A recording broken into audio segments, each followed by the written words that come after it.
Chris, breaking news. Breaking news. Come on, give it a ESPN Cleveland. Breaking news. Folks, this is Tony Rizzo in the breaking news desk. Kevin Stefanski status. Heat index. 1 to 10. 1 to 10. 10 is you're fired. It's just a matter of time. 1 to 10, right now, 7.5 on the Heat index. I don't know how you're going to save your job, Kevin. I don't. Well, now tuned in to the Dark Times Challenge. Ocho, Dylan Gabriel completed 4 passes over 10 yards in the air today. He threw the ball 52 times. But Kevin Stefanski kept him in the game for the entirety of the game. How do you hide the quarterback weaknesses? Whatever weaknesses he may have that we can't see. Now, you and I know he can't throw outside the numbers. He can't be on the left hash and throw an 18-yard comeback on the right side. Oh, hell no. That's not the type of quarterback. It will come back the other way for a touchdown. So you have to call plays that are predicated to his strengths. His strengths are throwing intermediate and short routes. So therefore, you call plays based on what he's able to do extremely well. Now, that's no knock on him. That's no knock on him. So what we ask of you, that's all what we're asking of you, based on what you can do well for us offensively, that's what we're going to do. Ocho, think about it. Yeah. You threw the ball 52 times, and you only had 221 yards. Yeah. Hey. You missed 23 attempts. Bro, Cleveland, if y'all trying to get the number 1 pick, just say that. And so one of the reoccurring themes that a lot of people keep circling back to when it comes to the Cleveland Browns, and not just the Cleveland Browns, but Kevin Stefanski, is his play calling. Because a lot of Kevin Stefanski's play calling or his play choices are a lot of dink and dunks, a lot of easy completions, a lot of passes under 10 yards, a lot of quick out routes. Yeah. Bro, he threw 4 passes that had 10 yards of air distance. He completed 4 passes over 10 yards in the air today. So everything is checked down. He dinking and dunking or checking it down. And it's not that they don't believe in Dylan Gabriel. It goes back to the offensive line. They don't believe in this offensive line. This might be one of the worst offensive lines in the NFL, if not the worst offensive line in the NFL. That's why Joe Flacco got the hell out of here. Truth be told, he was happy to leave. And something that stays on my mind, something I can't get off my mind. This is the starting offensive line for the Cleveland Browns. The best offensive lineman that they have on the roster. The first team. And yet Kevin Stefanski saw fit to put Shedeur Sanders out there with guys that are not even on the roster.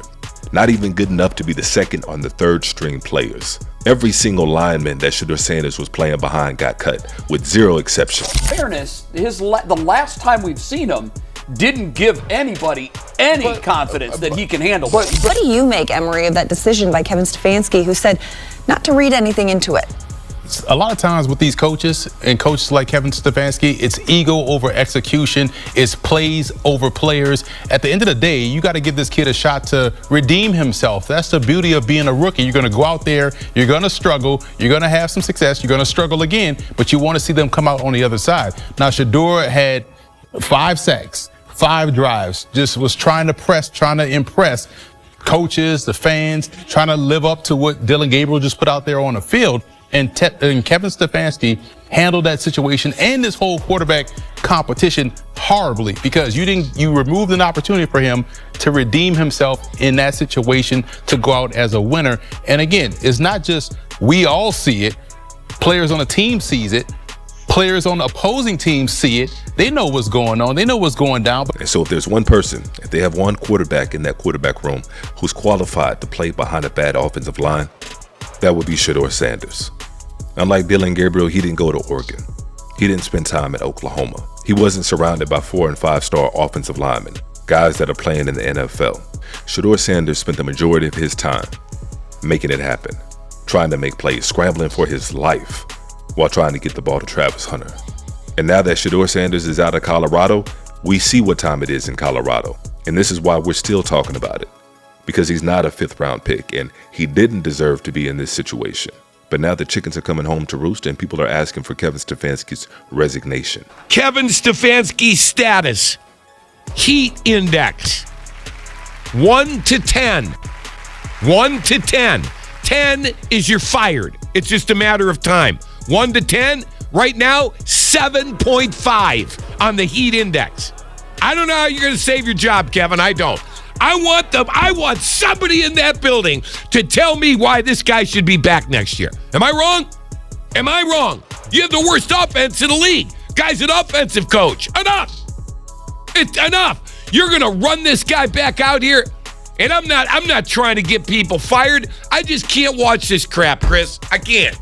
Of course you can't. Riz, the Browns offense last year scored 15 points a game. They're only scoring 13 and a half this year. They got worse. It's a 2-year sample size. Without getting all... I broke my own goddamn rules. Sorry, Lord. They looked at the Browns' shitty offense and went, hey, all we got to do is stop Quinshon Judkins. And they did. And that was it. That was ball game. They didn't throw a pass over 25 yards the whole game. They were playing single high safety, just one dude, because there was no threat of any kind of deep ball or any kind of big play. No imagination. It's unwatchable. Dillon Gabriel is Kevin Stefanski's guy.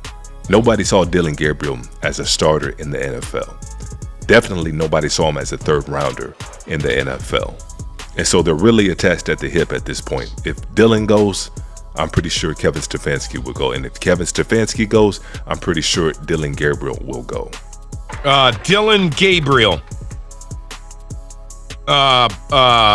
It's tough how many rookies are out on the field. Yeah, I know, Dillon. How can we be good right now and be the best version of ourselves? We obviously know that there are younger guys that are hungry and have, are gaining experience at the moment. But like I said, there's got to be growth day to day, Chris. week to week, and it's got to translate to a better outcome. Chris, there's no chemistry between Gabriel and Njoku, Gabriel and Judy. There's no Why? Because the fucking reps were given to two guys who aren't even here anymore. Hello. People are surprised. You're surprised this kid gets thrown in week 4, and you expect chemistry. You even in Pittsburgh, Aaron Rodgers has been working with those guys since March. And at this point, a lot of people are saying, myself included, I'm not even sure if I want Shedeur Sanders to even get in the game. He didn't put Shedeur in there. Shedeur, I don't even know if I want Shedeur to play in this offense. Chris, do you understand what I'm saying? Absolutely. Riz. Like literally. He's not going to fix anything. So he can get anything. beat up? Right. So he can get killed? Your offensive line is bad. You can't play without tackles. Jack Conklin, man. I can't. I've never seen a guy he just can't stay on the field. You need 2 tackles next year. 2. And until you figure out your left tackle problem, this is what you're going to get. To me, if you said to me, Riz, what's the biggest problem with the Browns offense? It isn't even the play calling or the 5'9" quarterback who doesn't look like he can play in this league. Move along. Nice kid, tough kid, throws a decent pass, got some arm strength. He's a backup. He's not taking you to the Super Bowl. I don't know. Let me look at him for a couple more weeks. But Chris, have you seen enough of Dillon Gabriel? I don't know. Riz, I said it yesterday. Yeah, you have. Riz, God bless him. He looked like every other quarterback over the last 22 years going into Pittsburgh. Not a difference maker. And you know what? I don't know if Shedeur is going to beat. I want to see it. I want to see it. I don't think he could be worse. And so absolutely, no doubt about it. We're going to see it here pretty soon, I believe. But I don't want to see Shedeur Sanders playing under Kevin Stefanski. I don't trust it. Mainly because there's almost zero incentive for Kevin Stefanski to want Shedeur Sanders to do well. He's in a situation where he's damned if he does and damned if he doesn't. If Shedeur Sanders goes out there and he doesn't play well, that's probably going to be Kevin Stefanski's job, because that's multiple quarterbacks that you couldn't develop. You couldn't make look like they were capable. But then on the other hand, if Shedeur does go out there and he balls out and he plays like we all know that he can, well, now that's a pretty major indictment on an offensive guru, an offensive coach that couldn't recognize a good quarterback when he was already in the room. And like I said before, he already did it with Baker. Baker Mayfield is looking like he's the best quarterback in the NFL right now. over Lamar Jackson, over Josh Allen, over Joe Burrow, and they let him out the room. Now, if you want to crown them, then crown their ass. But they are who we thought they were, and we let them off the hook. And so like a lot of people, I want to see Shedeur Sanders on that field, but I don't think I want to see Shedeur Sanders playing under Kevin Stefanski. But those are my thoughts on it anyway. Let's go ahead and keep that conversation going on down below. And if you haven't done so already, make sure you guys go and hit that like button for me one time. Definitely appreciate it. And as usual, peace and chaos.